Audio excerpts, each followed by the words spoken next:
va voir. Il ne veut plus s'engager, il fait marche arrière. Quel conseil me donnent les cartes? Que dois-je faire? Est-ce que tu dois retrouver, faire une nouvelle rencontre? Commencer à te détacher de cette personne? Si tu es déçu parce que tu sens que il va maintenant vers autre chose, il commence à te montrer, ou il t'a dit, il t'a fait comprendre que il était plus intéressé pour s'engager. Alors, que dois-tu faire? Que dois-tu faire? C'est pas évident. Oui, parce qu'on voit quelqu'un qui est triste, qui a du chagrin. C'est peut-être lui, hein? Ou alors c'est... Que dois-tu faire? C'est peut-être toi aussi, hein, qui est triste, mélancolique, tu penses à lui, parce que tu t'aperçois en somme que cette personne, t'es en train de la perdre, ou elle commence à vouloir s'éloigner de toi, ou elle t'a fait comprendre qu'elle voulait pas d'engagement, alors qu'au début tu pensais qu'elle voulait s'engager, elle te montrait de l'intérêt beaucoup plus. C'était même elle qui insistait ou qui te demandait si tu voulais t'engager.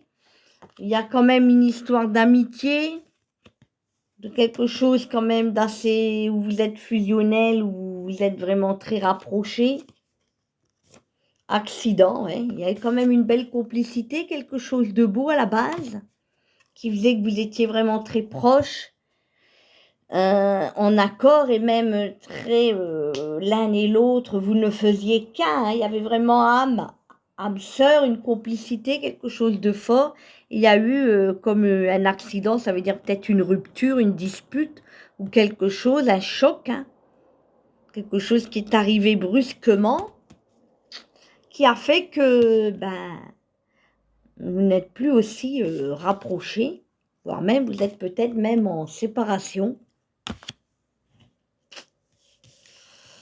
en éloignement. Il y a quelque chose qui s'est, tu vois, sens quelque chose de qui t'a même rendu très triste, hein. Peut-être en ce moment encore tu es triste par rapport à tout ça.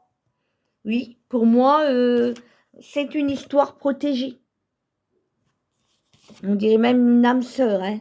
Et j'ai l'impression, même s'il y a une séparation, qu'est-ce qu'on te conseille de faire? Bien sûr, prier, te protéger. Qu'est-ce que te conseillent les cartes?